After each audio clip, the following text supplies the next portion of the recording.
billing during the period under review. Then in addition to that, the Commission also provides in that enforcement order that the administrative expenditure of the distribution companies will be reduced. All those things are done to ensure that the customers, first and foremost, that have been overbilled, gets repriced by credit adjustment to be done by the discos. Credit adjustment means that the discos were to refund in terms of by adjusting the outstanding bills. For instance, if I'm supposed to pay, let's say, 200 Naira as a customer, and I was billed 250 Naira, that is 50 Naira addition. So the order of the Commission now said that that 50 Naira, in your next billing, you need to adjust it so that you take out the 50 Naira that you have been overbilled from the bills of the customers in your next billing. A number of discos have done that, example of which is Kaduna Disco, and some other discos have appealed to the Commission for the reconsideration of the decision, and the rules are clear. Whenever a Commission issued an order or a regulation, in line with the provision of the Act, as well as the business rules of the Commission, the licensees have the opportunity to appeal to the Commission for a variation of the decision within a 60-day period. So some of the discos have leveraged that, and they have applied to the Commission for reconsideration. The Commission then, in line with our business rule, conducted hearing so as to make a determination about how genuine the justification being provided by the distribution licenses are. So we had the hearings. It comprised a panel of commissioners, 4 commissioners, and the reviews are being done to ensure that at the end of the day, we can give rulings that will be fair to both the licensees and the customers. But some of the discos that have not appealed have gone ahead to actually implement the order, to comply with the order of the Commission. And I've cited the example of Kaduna Disco. The other part of the order, which speaks to the reduction in the provided operational expenses of the distribution companies as a means of punishing them for that non-compliance, is still pending the implementation of it because of these rulings. Once the rulings are made, we'll go ahead. It's just for the team working on the review of tariffs, maybe by the end of this month, going into next month, will definitely reflect that reduction in their operational expenses, so that all the customers can actually benefit from that. That's one thing we've done with respect to the customer protection. The other thing we've done is that we've continued to monitor the performance or the operation of our call centers, and we are currently even reviewing the performance of the call centers to be able to know what we have to put in place to ensure improved performance so that customers can have further access to redress. The other issues relating to the other issue that I would like to speak about has to do with the issuance of eligible customer regulation. I'm sure you are all aware of the issuance of eligible customer regulation in 2017, following the declaration by the then Honorable Minister, where certain group of customers were designated as eligible customers in line with the then acts, that is based on the provision of extra then. But we've started the implementation, and a number of customers have actually benefited from that regulations. But there are some challenges that the Commission observed in the course of reviewing and implementing the regulations. Last year, we took it up as a matter of fact to ensure that we revise the regulation and ensure that all the issues observed are addressed.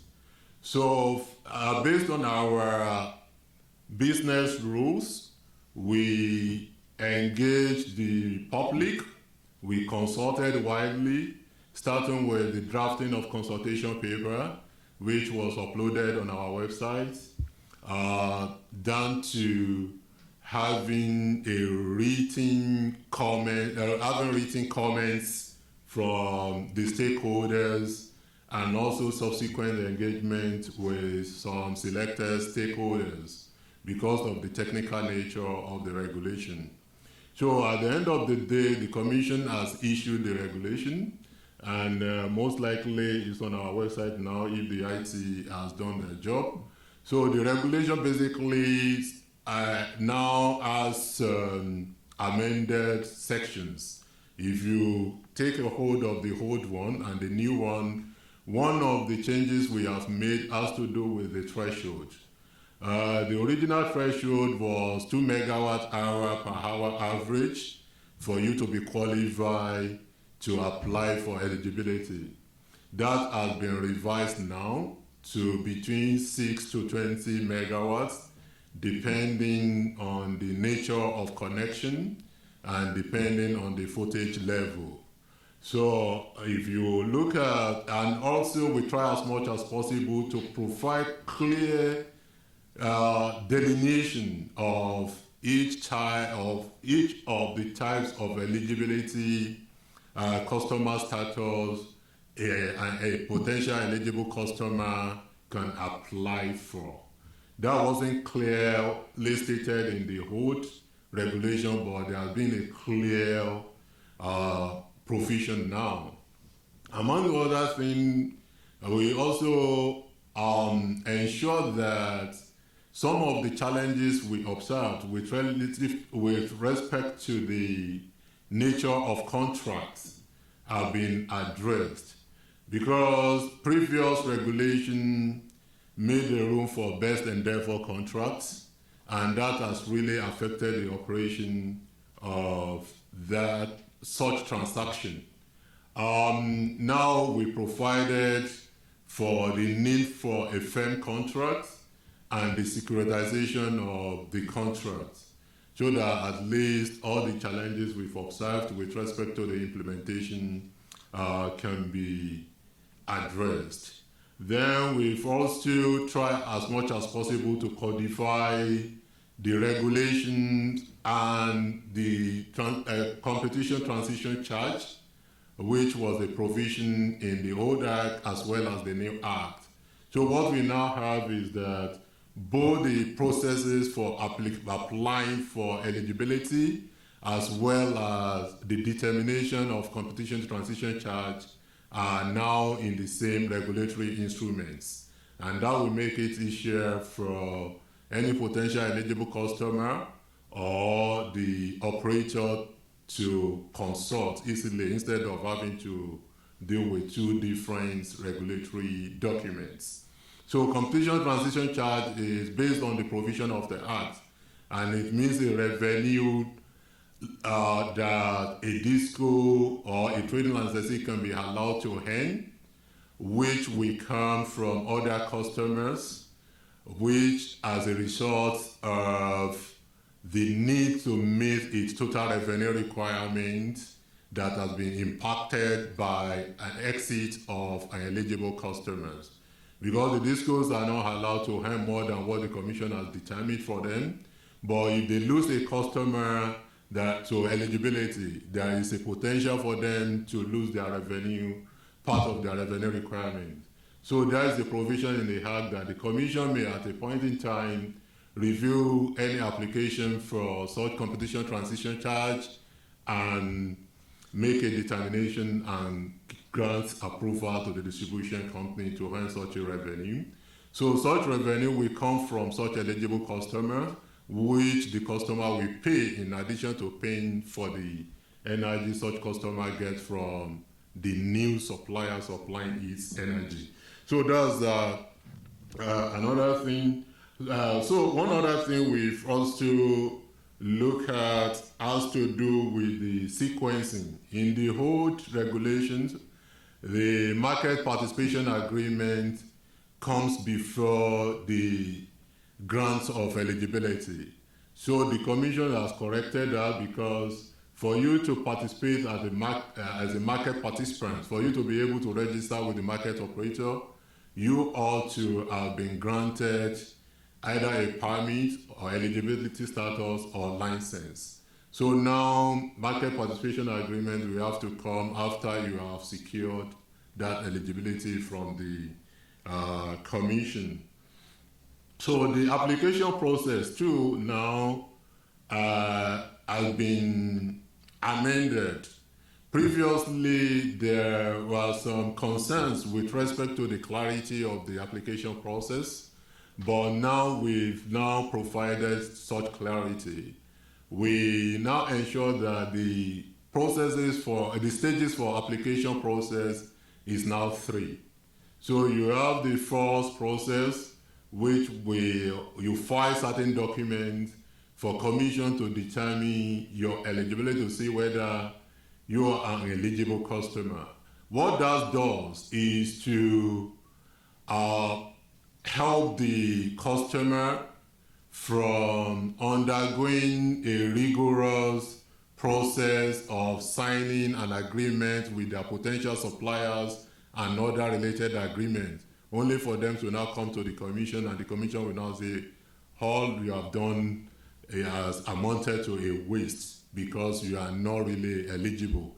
So, but if they come, they submit just few information, and the Commission will make a determination of their eligibility before they now proceed to sign the necessary agreements and come back to the Commission for conferment of that eligibility. So those are a few number of things that the Commission has made to a few number of changes the Commission has made to the regulation, which probably can be useful for the media. There are some other things that are technical in nature that may not necessarily be useful for the media at this material time. The regulation is already on our website, and you can familiarize yourself with it.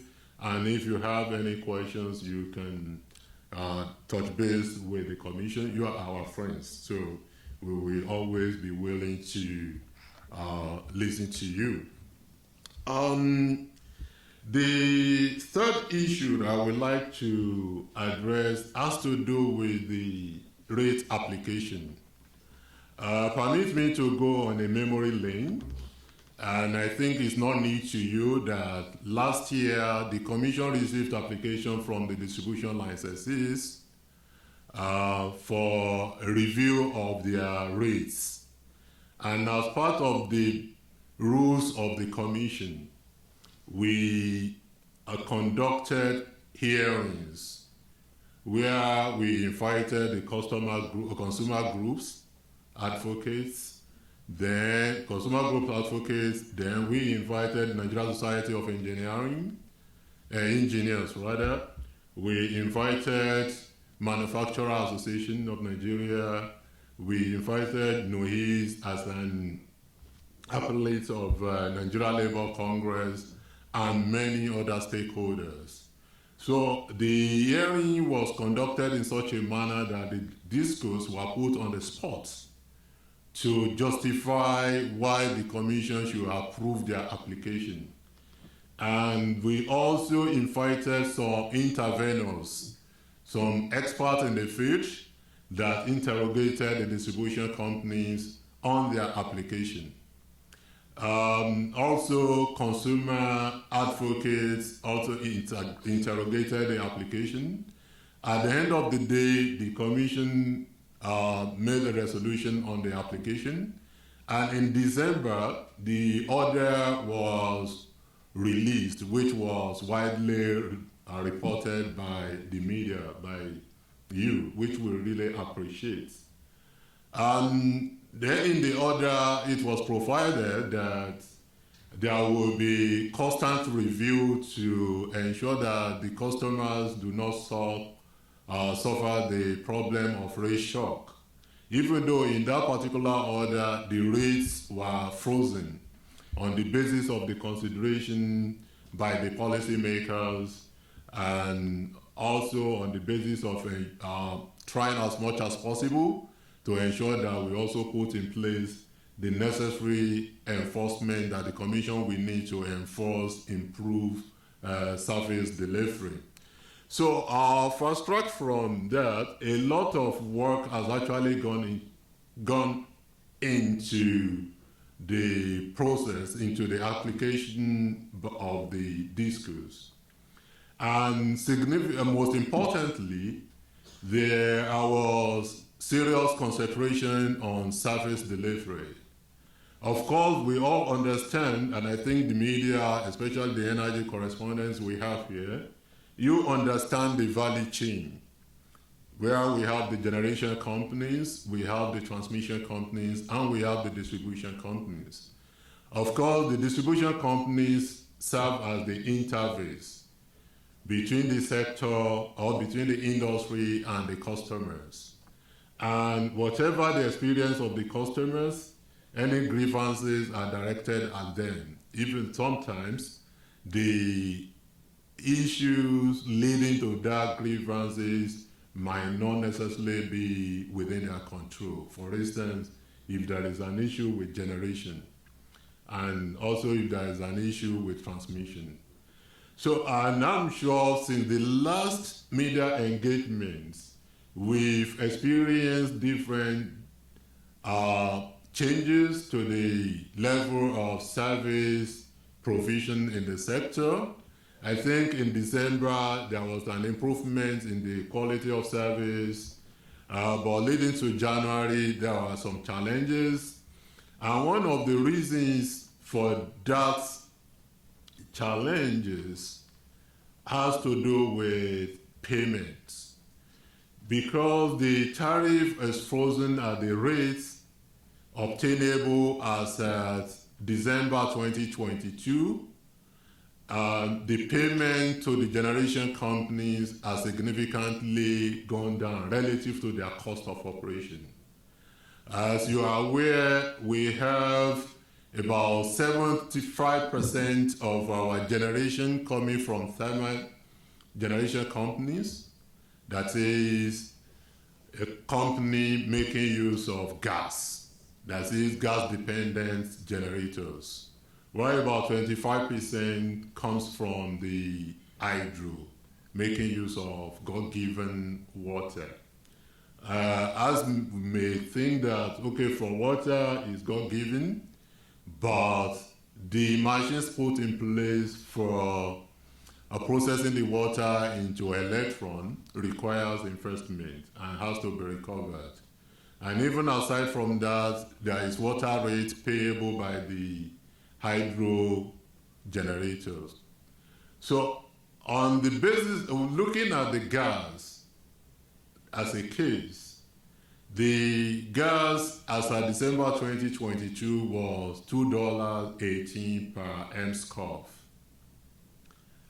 But when you look at that $2.18 as at that time, based on the FX, based on the exchange rate, it amounted to maybe, let's say, 900 or 1,000, thereabouts, depending on the exchange rate you used at the time.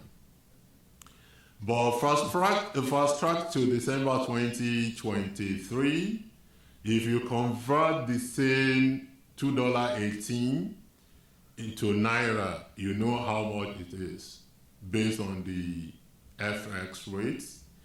And that speaks to the change in the cost of operation. For instance, that means that the gas that a Genco will buy for 900 Naira, for instance, has probably gone to 2,000 plus, just because of FX rates.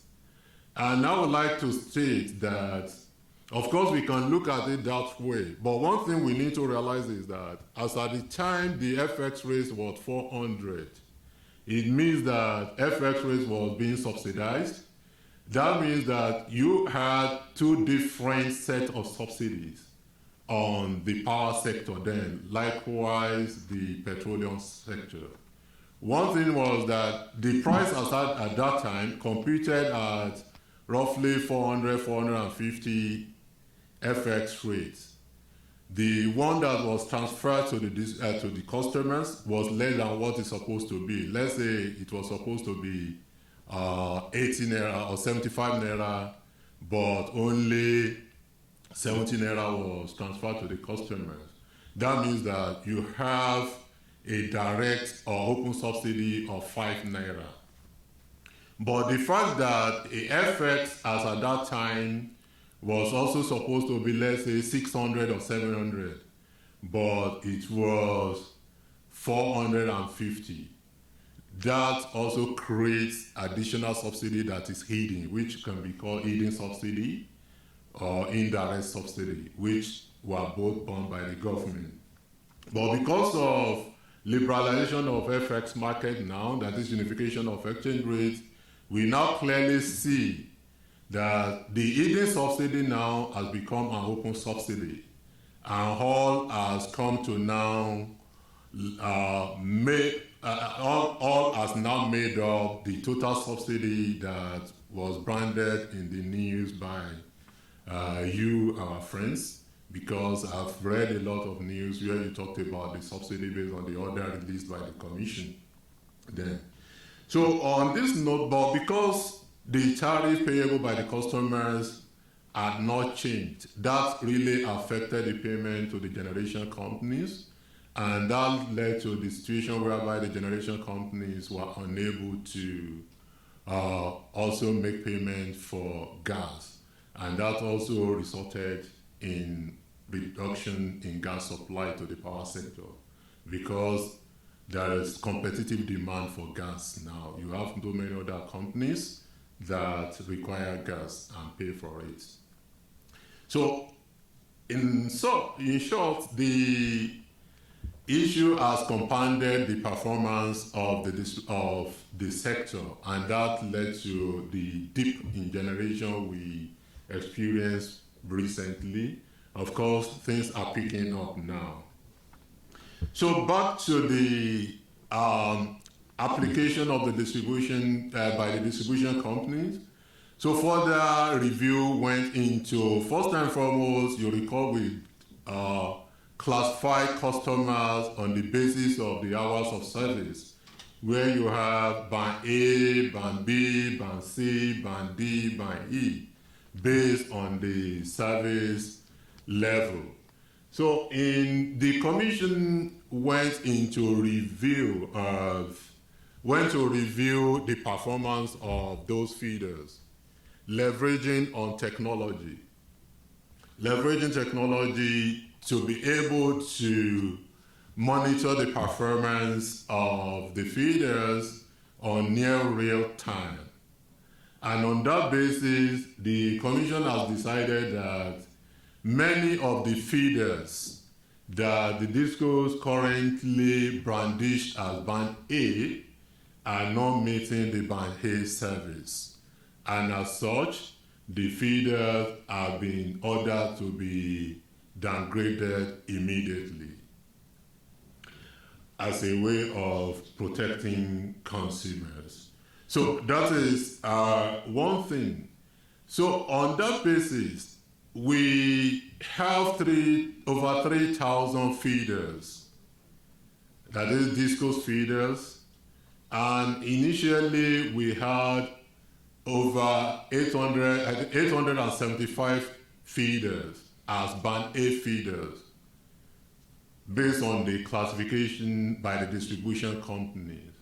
But upon reviewing those feeders' performance, the commission has reduced it to under 500 feeders now, which qualifies as band A feeders, that is the feeders that are currently meeting the 20 hours average service.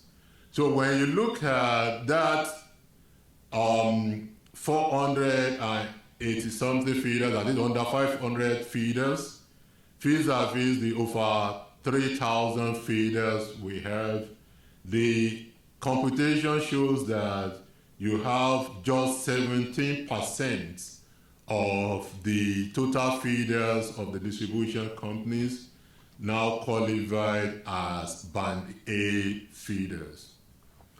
And in that case, when you look at that 17%, if you look at where those feeders are critically, it's estimated that just under 15% of customers are benefiting from those feeders, that is, are currently connected to those feeders. Meaning that we have 70% of the total distribution feeders, but we have less than 15% of customers currently benefiting that service. So on the basis of that, and you'll recall that I said that other feeders that are not meeting the 24-hour supply have been asked to be downgraded immediately with strict compliance and strong enforcement action.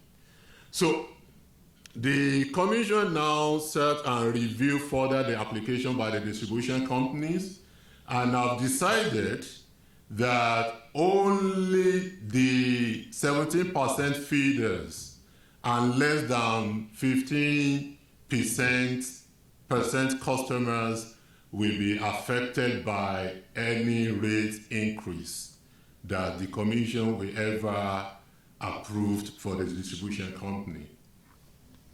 So further to that, the Commission has issued an order which is titled April 2024 Supplementary Order. That is supplementary to the order issued in December 2023, effective January 2024. So the April supplementary order takes effect from today, and in that order, the Commission has approved a rate review of 225 Naira per kilowatt hour for just under 15% of the customer population in NERC. So that means that less than 15% of the customers will be affected. And you recall the number, I'm sure you are aware of the number of customers we have in NERC, and these are the customers that have been proven to be enjoying 20 hours average of supply. I would also like to repeat what I said earlier on, that many of the customers, hitherto classified as Band A customers, will not be affected. Many of the customers previously classified as Band A customers will not be affected. In fact, majority of them will not be affected. Only 15%, less than 15% of the customer population will now be affected by this rate review. And the reason for this includes, first and foremost, when you look at the state of infrastructure in NERC, the quality of infrastructure in NERC varies from one location to the other. There are certain locations where, without any additional investments, the distribution companies are also the transmission companies, based on the investment previously made, can deliver a minimum of 20 hours per day. But in some locations, there will be a need for improvement in quality of the infrastructure before quality of supply can improve. So the customers that are going to be affected are the customers that are living in locations where no investment is required to meet the 20 hours service. And they constitute less than 15% of the customer population. That is that. Then for other customers, are they neglected? No. They will still continue to get service, but not up to 20 hours. And there are targets that are being provided for the distribution companies, which the Commission will monitor and review from time to time to ensure the migration of other customers to better service. Then as part of the enforcement mechanism for this, because the rate that will be paid, which is 225, is just about 3 times the existing rates, requires that the customer truly get the service. So I've told you that the Commission is leveraging on technology to ensure that we get access directly to the distribution system and get the data, as the data is being fed from the meters, the smart meters that have been installed on the feeders. We are getting in real time or near real time. We don't give the discos the opportunity of any manipulation of data. That is one thing.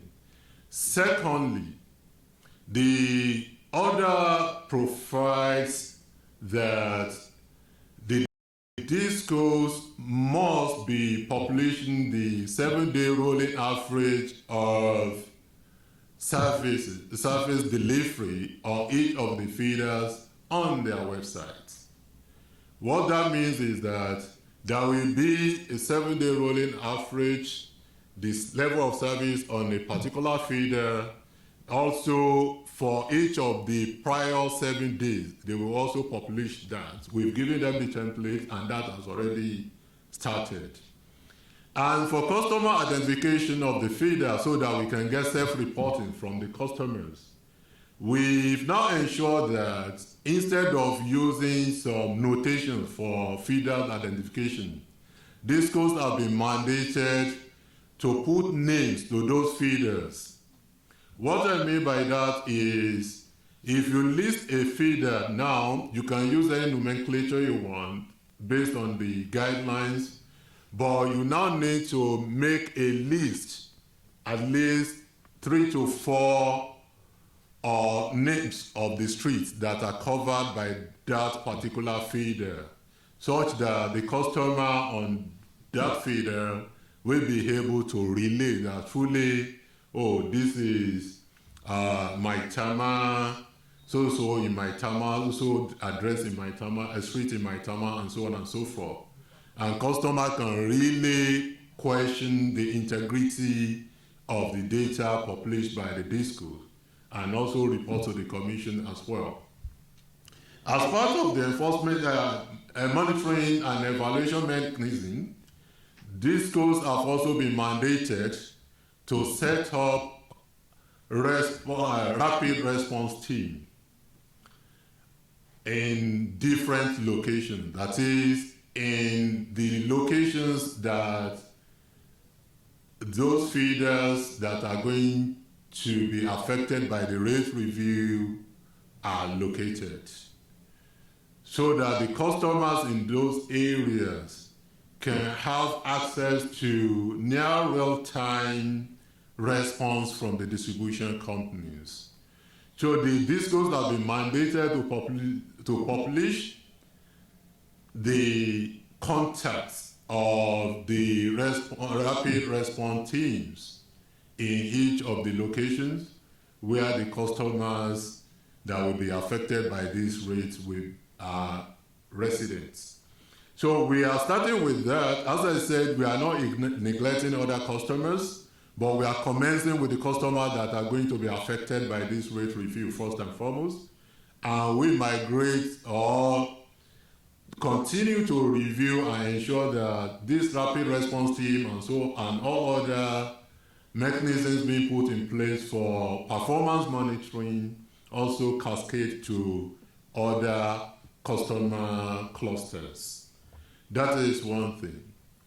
The other thing we put in the order is that for a failure to meet the service commitment for 7 consecutive days, the feeders will be downgraded immediately to the service level that the DISCOs is able to provide on that feeder. That is another thing. The other provision is that where a DISCO fails to meet the service commitment for 2 consecutive days, by third day at 10 a.m., the DISCOs must publish an explanation, and also via bulk SMS contact the affected customers on the feeder and provide explanation on why the service was unable to meet the service required for the 2 days, and also submit to the commission the explanation, as well as providing the updates on the status for the restoration of the service to the service commitment level. The other provision in the order is where a DISCO fails to meet the service level to the band A customers, that is the less than 15% customers that are going to be affected by the rate review. For a month, the DISCOs is not only ordered to downgrade the feeders, but they will pay compensation to the customers in line with an existing order on migration of feeders. So those things are put in there to ensure that we have adequate protection for customers, as well as ensuring that we monitor the performance of the utility, face-to-face the commitment to service delivery. The other we have in-house, which is not clearly expressly stated in the order, has to do with the setting up of situation room by the Commission. The Commission currently has a team of in-house staff. They've constituted what we call situation room to ensure that they are on ground as they monitor the performance of the distribution companies near real time. They are also able to provide feedback and directive to the field officers of the distribution companies. Apart from the staff of the Commission, we have in the situation room staff of the transmission company of Nigeria, because it's very critical. Because if transmission companies is unable to wheel power to a particular location, there is nothing in there for the DISCOs to distribute to the customers. Then in the situation room, we also have the staff of the distribution companies. And that includes their technical officers, led by the chief technical officer. The MDs, of course, is an honorary member of the situation room, but the chief technical officer is a mandate member of the situation room. Then their commercial staff are also also members of the situation room. We want to ensure that we don't just put out any order revising the rate to 225 Naira per kilowatt hour for a subset of the customers, and at the end of the day, we just leave the customers without protecting their interest. Because at the Commission, it is believed that we exist because of customers. This is because without customers, there won't be any products. And without product, there won't be any seller, no distribution, no transmission, no generation. And without those, there won't be anything to regulate. So regulator exists because of customers in one way or the other. Even though based on the provision of the Act, we are to ensure fair regulation, balancing regulations. And in doing that, sometimes the interest of every group will have to be protected, and in doing so, you may not be, some group may feel that, oh, my interest is not 100% protected. That is the challenge with the balancing regulation. So we've put all those in place, as I said, to ensure that we protect the customers, and starting especially the few customers that will be affected by these order on the rate application.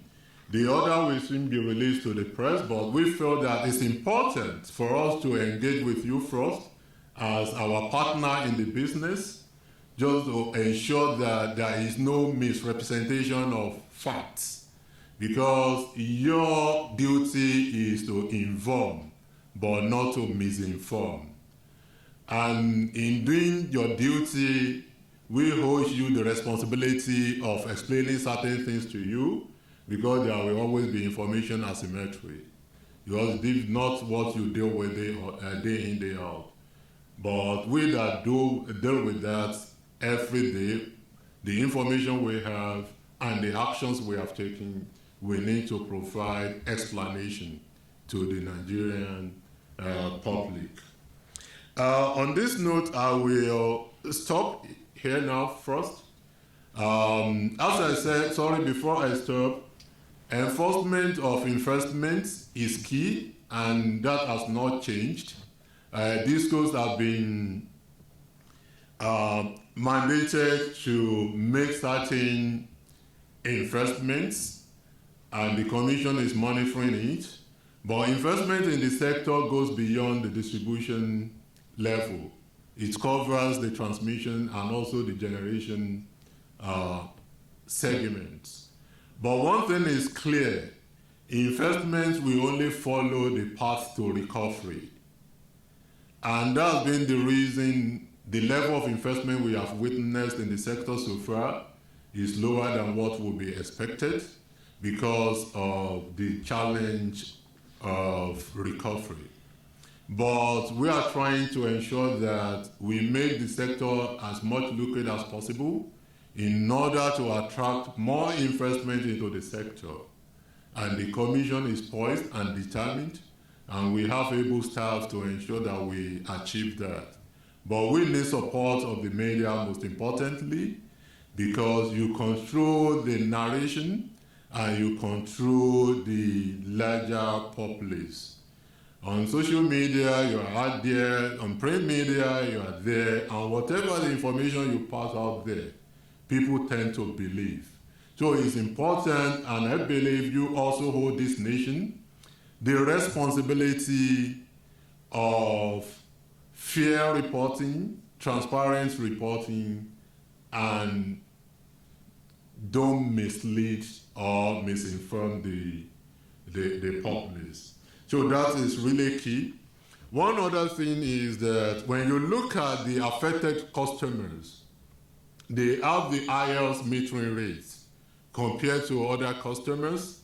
It is estimated that they have the metering rate of between 70 to 80%, and the efforts are ongoing to ensure that those customers that are going to be affected by this rate review, we close the metering gap. There are some regulatory processes that the Commission is putting in place to fast-track the rollout of meters. One, to all customers, but most especially to the customers that are going to be affected by these rates. In addition to that, the Commission is working on having some sort of liberalization in the determination of the price and demand for meter. That is currently being worked on, and in due course, you will be notified of the final decision of the Commission on that. We've heard that many people have actually made case for full liberalization of meters. But the challenge with that is you need to be able to have quality control first, and also the way the operation of the distributions are currently set up. There are certain meters that may not be able to speak to or communicate with some of the platforms of some of the discos. So you need to just now ensure that even when you are promoting liberalization, you need to ensure that you go step by step, do some sort of liberalization, but don't open it up fully, completely. Because we run the risk of making customers suffer. For instance, if you do open liberalization, complete liberalization, whereby I can just walk into the shop and purchase a meter. One is the quality of the meter. The second thing is such customer may get to its utility, that is the disco, and has the disco to come and install the meter. And the disco just tells the customer that, oh, I'm sorry, this meter does not have the required communication module to my vending platform. The customers will have suffered in terms of the money he paid, and also the psychological problem attaching to the fact that I paid and I've passed through this serious process, and only for you to tell me that this meter cannot communicate with you to your vending platform. So we need to be gradual, we need to be strategic in the level of liberalization we adopt. But as we go, things will continue to move, and we continue to move along. So the other thing is the government itself, the federal government, is also currently working on a number of metering programs, one of which we are quite aware is the distribution rehabilitation program that includes metering, which is going to be financed using the loan from the World Bank. The federal government is doing everything possible to finalize on that. The federal government has also put in place what we call Presidential Metering Initiatives, which is PMI, and I'm sure by the time the minister addresses the nation, as well as the SA Energy to the president, they will provide further updates on that. All are the efforts geared towards ensuring that we close the metering gap in NERC. But as I told you, any metering program, we first of all start with the 20% that are currently not fully metered among the affected customers. That is the customers in the new Band A clusters. But as a stopgap, pending the time the meters will be rolled out to those customers, the Commission has also strengthened its enforcement of capping order to ensure that discos comply with the cap. That is the maximum amount of amounts they can bill the customers that are currently unmetered. Both the affected the customers in the less than 15% population, as well as other customers. And we'll continue to monitor. So on this note, I will stop here and I'll wait your questions. And in the course of the questions, if there are need for my colleagues to also intervene, they will provide cheap newspaper. Yes, the other bands will not have any change in their tariff. They will continue to pay the tariff they've been paying since December 2022. I presume that answered your question.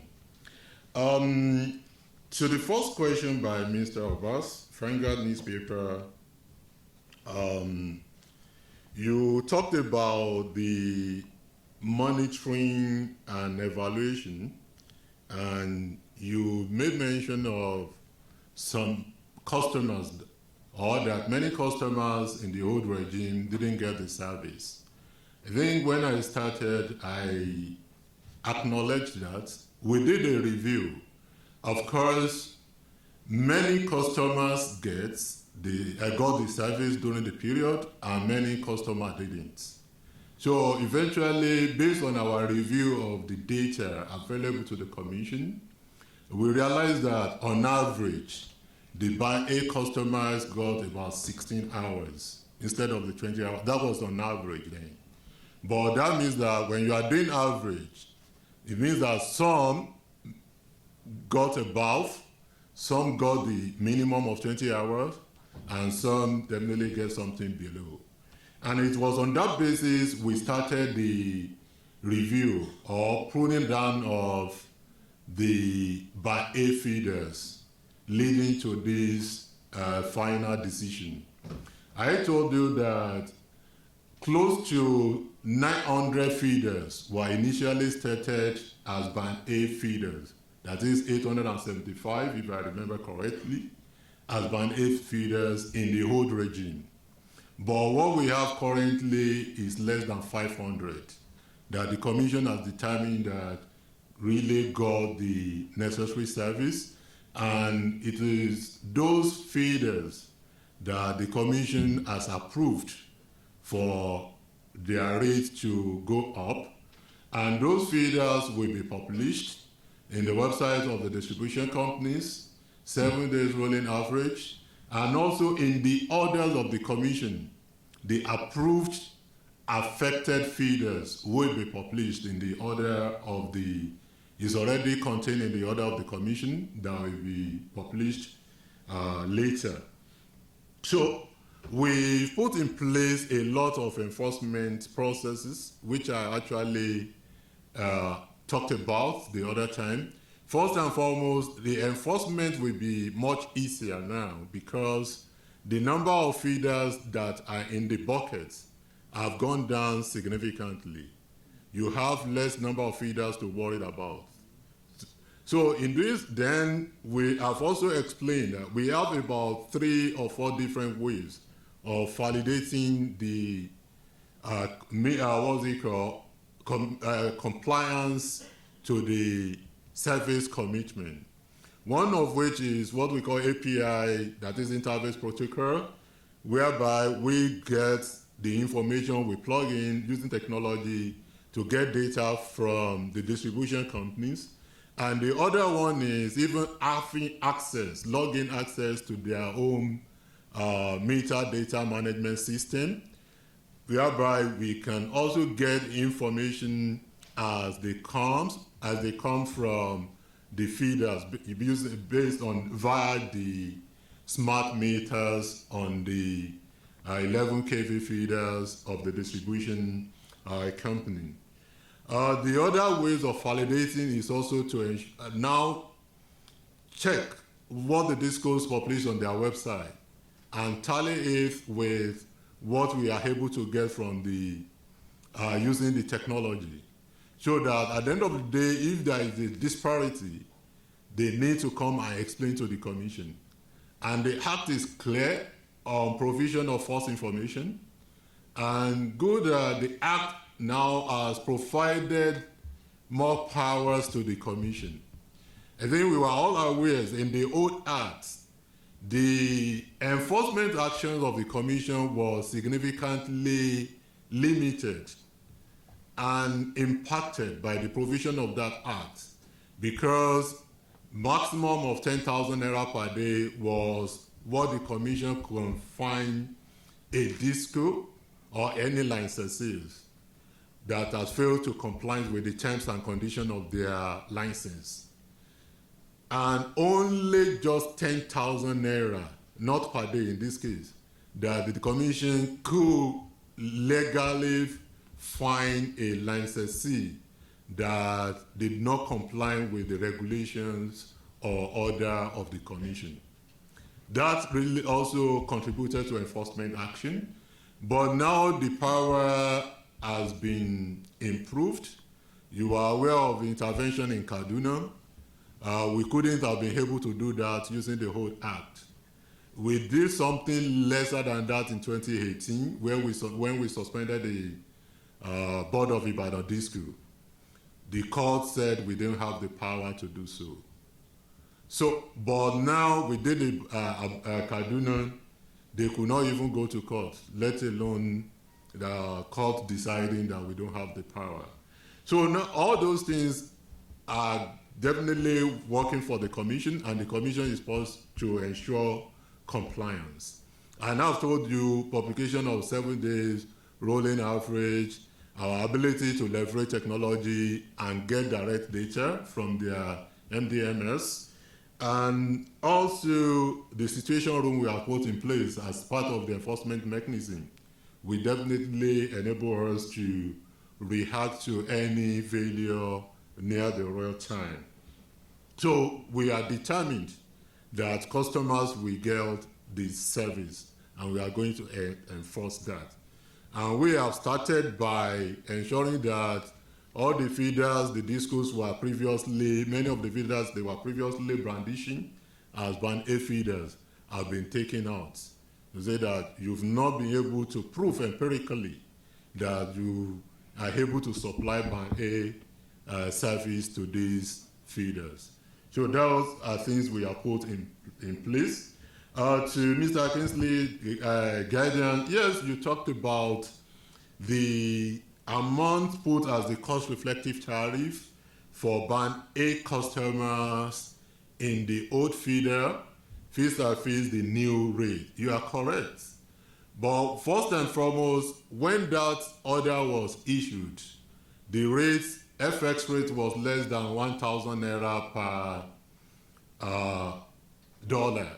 As that when we issued the original order, that is 2024 order that was effective January 1st, the exchange rate we used in there was less than 1,000 Naira per dollar.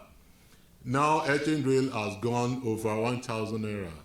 In the supplementary order, there was an adjustment. I don't know if the supplementary order of February was also released. There was an adjustment to that order. The rate there, if you compare with the one that was issued in January, will be higher compared to what was in the January order.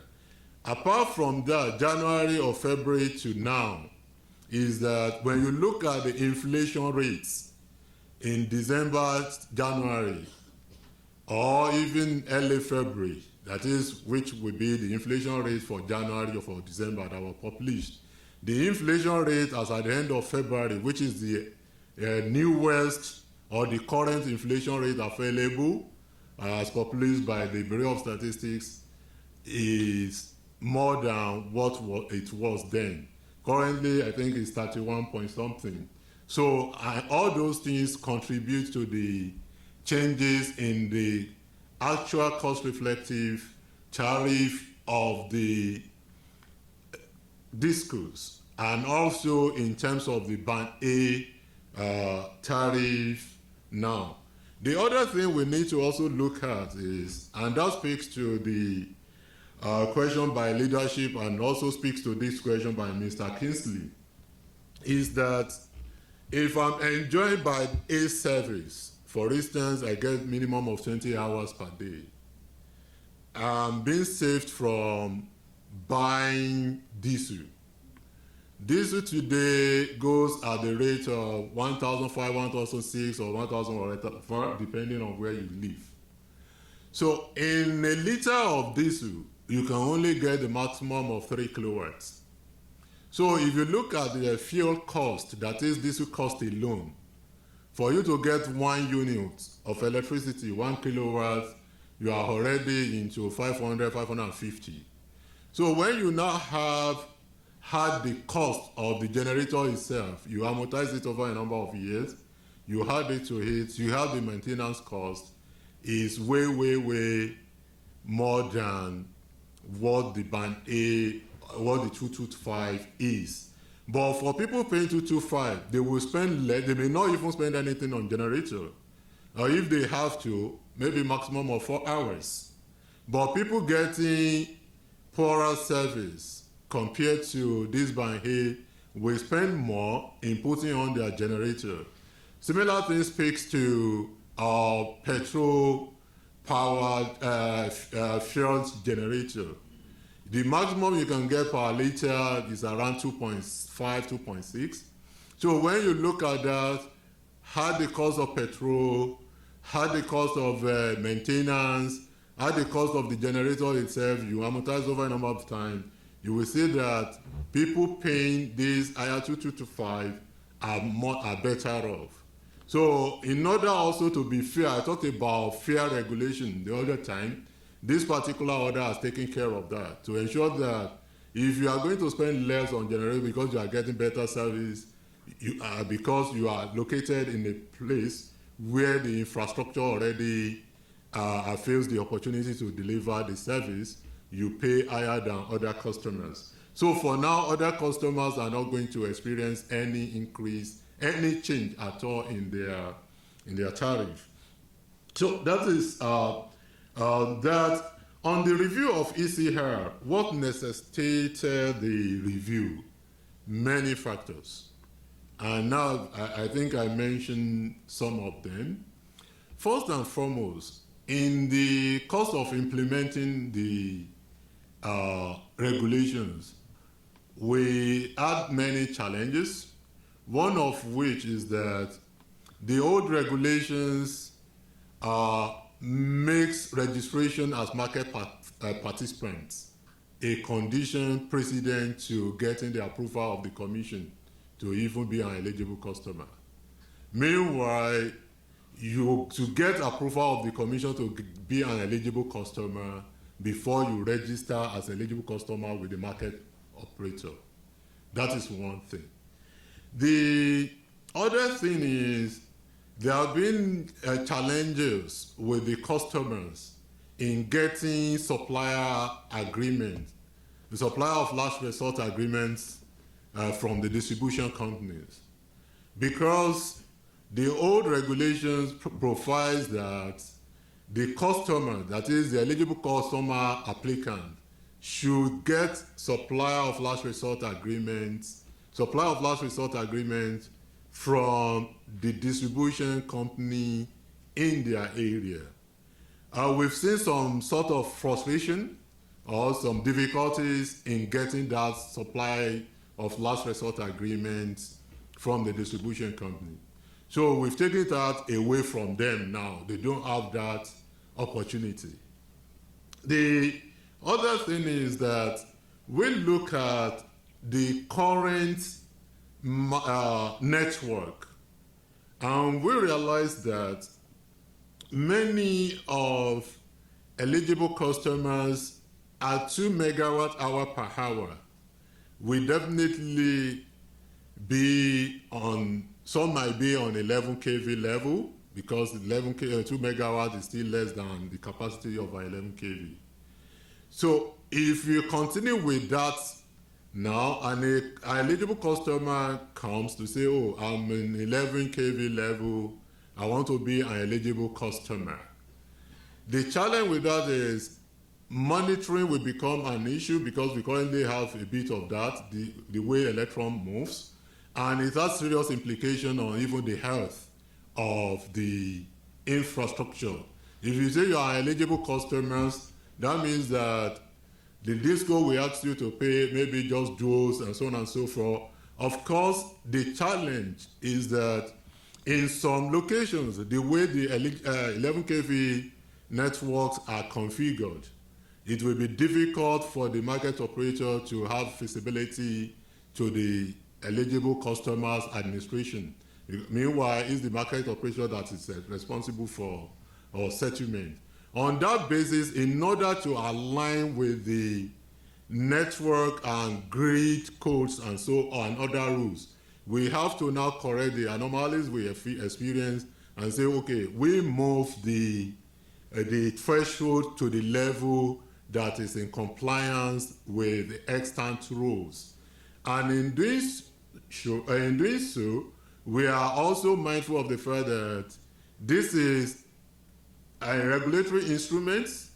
If there is a progress in terms of the developments in infrastructure, NERC-wise, we are going to definitely review the regulation and probably bring down the threshold so that at least more customers can also be qualified to benefit from it. But most importantly, we also need to guide other customers, because we can say that we are prioritizing some big customers and we leave the rest of us to poor service just because we want to prioritize the big customers and so on. Even though we believe that there are so many ways through which our manufacturers can get better service, and the Commission is poised to pursue that with working with the Honorable Minister of Power and the Vice President's office to ensure that we come up, already there is a work going on, to ensure that we look at the specific challenges faced by the industrial clusters, because they are the backbone of our economy. So we are working on the specific challenges, identifying them, and that will be quantified, putting the numbers in terms of the cost, and we work out the framework through which the financing can be made and the investment be put in place to ensure that they get better, much better service. But with this review also in places where many of them are located, where they currently can enjoy better service from 20 and above, it will be better for them if the Commission enforces that service delivery, because they will now have to consume less using diesel, which is more expensive for them compared to the grid supply.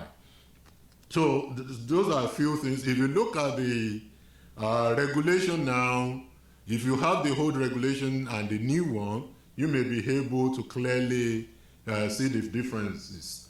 And also the Commission will soon be publishing the comments and the review made by the Commission, the comment received on those regulations, on that particular eligible customer regulations, as well as the review and the justification for the final decision the Commission took. That will happen in the next 2 weeks maximum, because it's just undergoing the final review. But because we have a lot of activities in place between now and next week, so I won't promise next week, because I like to under-promise and over-deliver.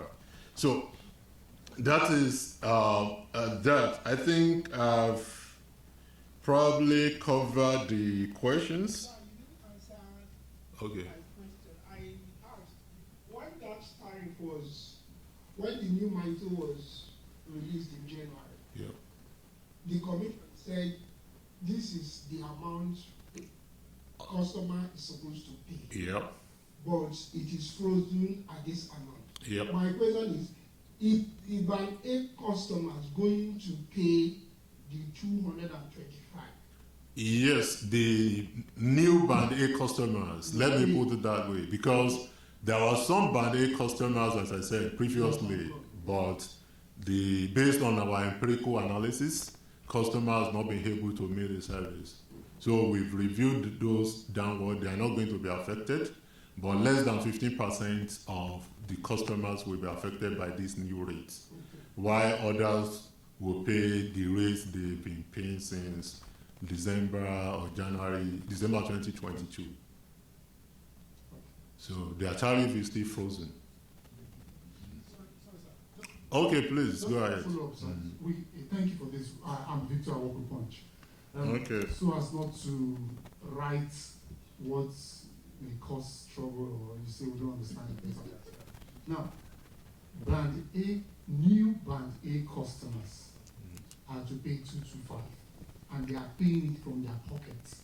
No more subsidy, right? Yep. Good. Old Band A customers downgraded to Band B. Okay. Based on the level of services provided by the discos, some will be downgraded to Band B, some will definitely be Band C based on the services the discos have been able to deliver. but they will continue to pay the same old rates. Frozen. Okay. Yeah, go ahead. Sorry. Lady first. Okay, good afternoon, everyone. Thank you. First, I think there was a question on why the tariff increase now, given the economic challenges. Yes, if you look at what what I said earlier on, the rate application started last year, and the early part of the second quarter, or even I think even the first quarter of last year. And the review continued. Part of the consideration by the government, I think, is, okay, whilst the operators are meant to get their service quality, maybe we can just, while the operators, are meant to get their cost reflective, the service, their operational efficient cost recovery. You probably need to consider, the government felt, oh, let me just put a stop in terms of transferring the responsibility for payment to the consumers. So, but the role of the commission, first and foremost, it is determination of the rates, and secondly, offering right advice to the government, okay, on what can move the sector forward, which we have multiplier effects in other sectors. Currently, you have dip in generation or dip in service because of low payments to the generation companies. The last order, the amount payable to the generation companies from the discos was just 7.5% or thereabouts of the discos invoices.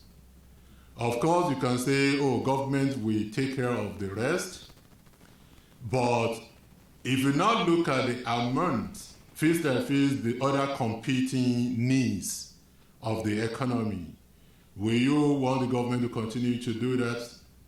And beyond that, I think most also importantly is because the money is not flowing from the market to the discos and to the disco, from the disco to embed and embed to the generation company in real time.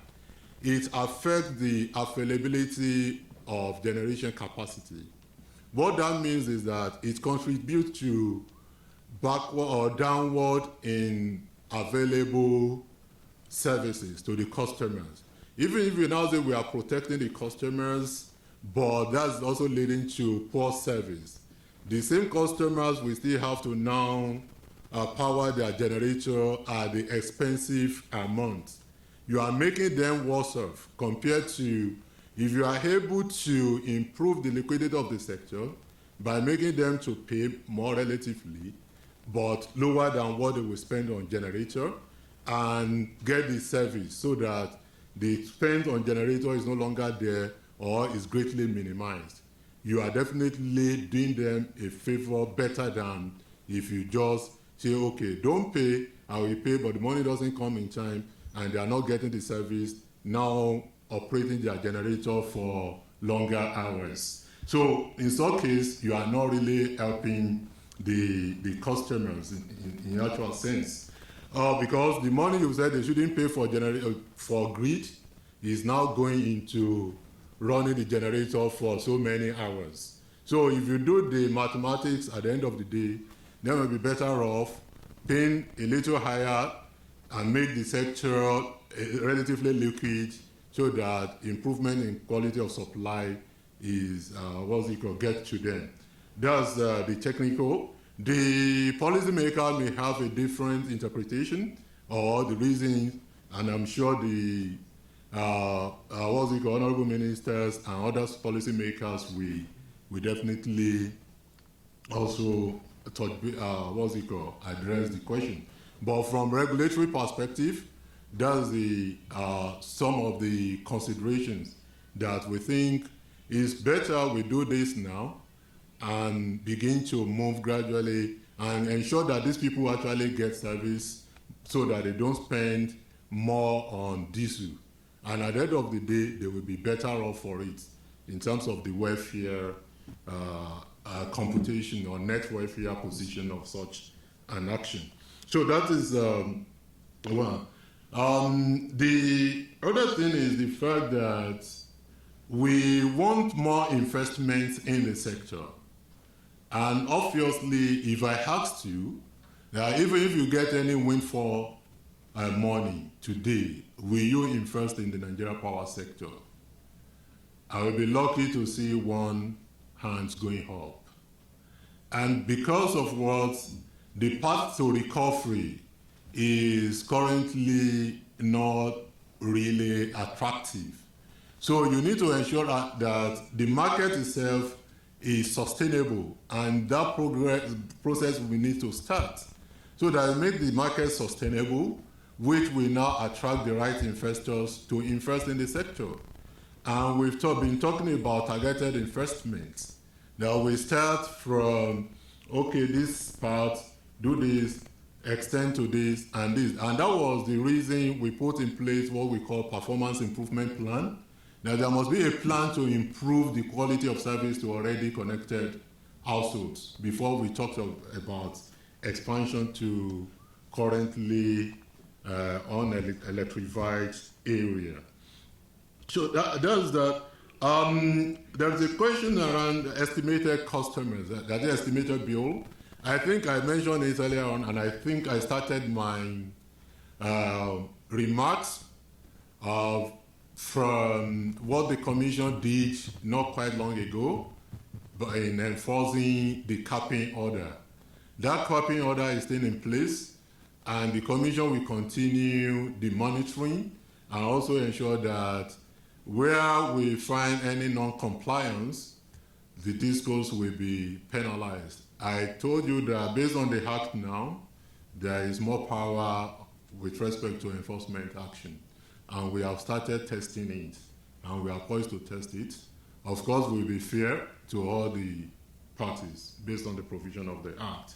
So we are determined to do that. And I also said that rapid deployment of meters, especially to the few customers that are currently unmetered in the affected feeders, will be prioritized. And I've told you about what the Commission is doing on some sort of liberalization to ensure more meters out there, and also what the government is doing to ensure rapid deployment of meters to the customers. Because it's quite important, it enables the customer to manage their consumption, and at the same time, is also a means of revenue assurance, which will crystallize into more investments in the sector. So we are working on that. There is a question around customer whose transformers are 40, what will happen? If the transformer is 40, definitely upon reporting, they will be affected by the downgrading. And when you look at that, one thing is we currently have what we call PORRS, which currently is undergoing pilots in Abuja.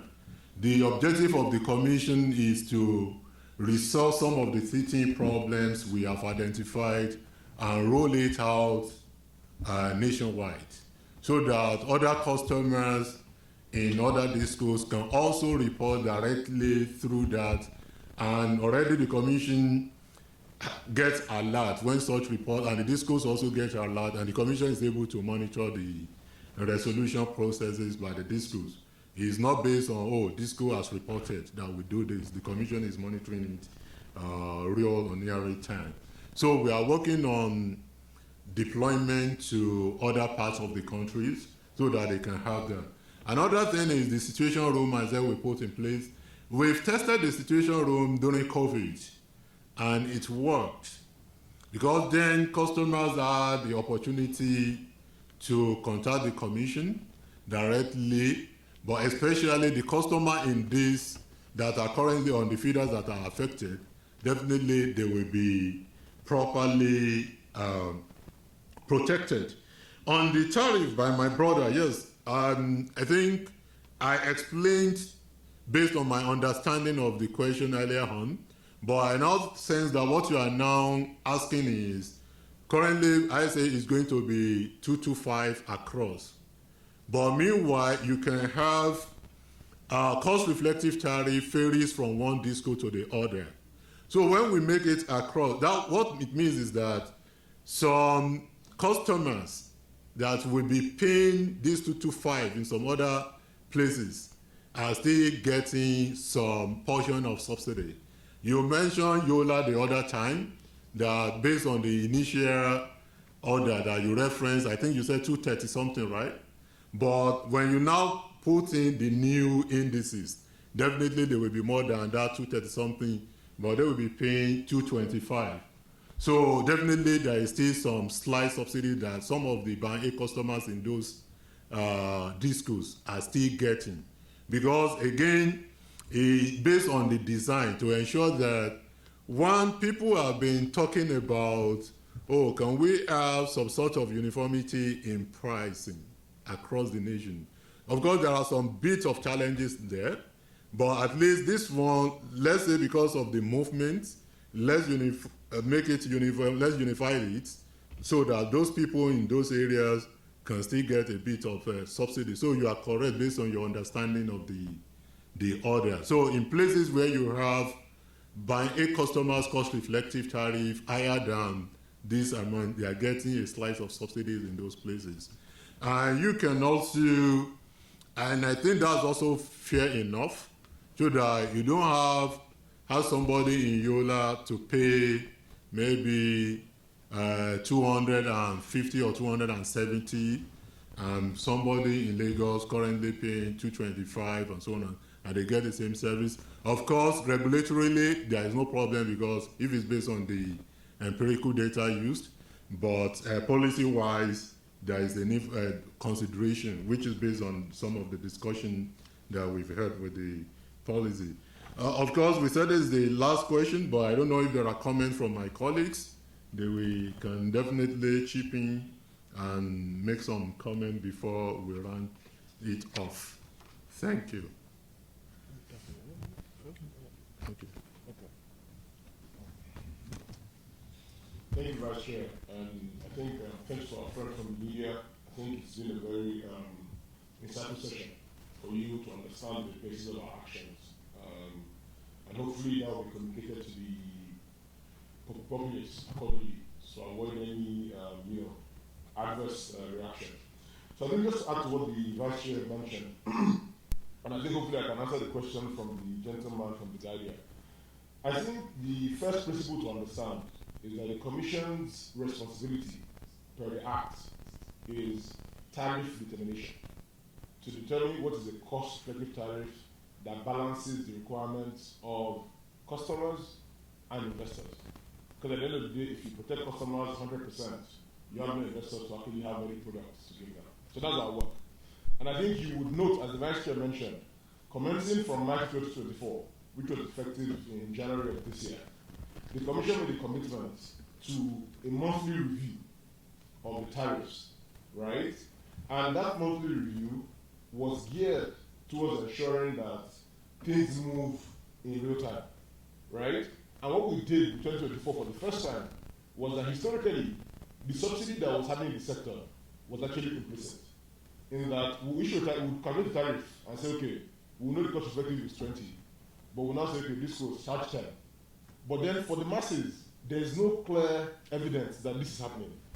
So if you notice from January of this year, you will see a column that says, this is the cost reflective, this is the actual, the delta is the subsidy. Now, what determines, so we determine what the cost reflective is based on our model. Very simple, I mean, not very simple, but I'm sure you can understand the model, right? Driven by macroeconomic factors and contract in the market. There's no magic in it. The government has the ability to determine what customers pay. Because at the end of the day, our responsibility is to determine a tariff that ensures full recovery for investors. How they recover that money is actually, in some extent, in the hands of the government. And this is not peculiar to Nigeria. At the height of COVID, even in the UK, when energy prices got to levels where government felt citizens could not afford it, the government said, you know what, I'll put a cap on what you can bill customers. The delta between the cap you can bill customers and the cost of the product will be paid by government. So similarly, that's what's happening in Nigeria. Government make a determination that, okay, this thing costs 20 naira. For whatever socioeconomic reasons, I think we should leave it at 10 naira, and I will take up the responsibility of paying the additional 10. Now the reality is, and I think the Vice Chair mentioned this, gas price, the molecules themselves, the price has gone from 900 naira to about 3,500, right? So clearly, that is something that is going to affect the subsidy of the government. Thanks to the reforms that the government embarked upon and the Commission was enforcing, subsidies were, I think, around 40 billion in 2019, and that number came down to about 120 billion in 2022. And the government's plan was that 2023 would be the last year of subsidies in the power sector. Now, ultimately, and we were on track to actually achieve that until the harmonization of the FX rates, because that has multiple impacts, as the Vice Chair mentioned. There's impact of gas price, there's also impact on capex, because we're all Nigerians. We know that for you to repair anything serious in this country, it's all based on imported materials. So as a result of that, the subsidy started going up. And it reached a point where January of this year, the subsidy was 240 billion, based on the government policy for us to freeze the tariffs. At 240 billion a month, if you multiply that by 12, that gets you to a subsidy burden of about 2.9 trillion. Now, I think we all recall that the approved appropriation for the federal government of Nigeria for this year is somewhere around 27 trillion. So if you take 2.9 trillion, sorry, out of that, that's way more than 10%. So government said, so the instruction that the Commission had going into January was maintain status quo, will fund the subsidy. But I think the fiscal unsustainability of the subsidy has become apparent to everybody. So in line with what other governments of the world do, government has then said, you know what, I cannot continue going at a rate of 240 a month. What I can cover now is hovering around half of that. Okay? And then they've said to the Commission, work with the licensees, the discos, to design a tariff structure, right, that will allow me to limit my subsidy to this level and make this thing something that doesn't affect the masses. Because I think there was a question around, you know, the hardship of Nigerians and so on and so forth. I think these were the actions that guided this process of let's go with Band A, which is a controlled subset of people, and they are the ones that have the infrastructure. The Vice Chairman has made the economic case as to why paying 225 on the grid power is better for you than paying 700 for diesel generation. And so that's what has guided it at a very high level. So the Commission will continue to do its responsibility of designing the tariff calculation for what is cost reflective. The government can intervene at any point and say, this is how much I can afford in subsidy. The discos will then have to adjust their own tariff design in a way that allows them to recover the revenue that is required to make that happen. I think I'll just leave it at that. Okay, thank you, Commissioner Yusuf, for your intervention. I think something that also came to my mind, and I think you touched on it, but not fully, is, which speaks to your question again, is that the gas price used for the previous order you mentioned was $2.18 per MSCOF or per MMBTU. But there has been a revision to gas price to power from $2.18 to $2.42. That has a direct implication on the cost of generation, the unit cost of generation. Thank you. On that note, we are bringing this president to a close.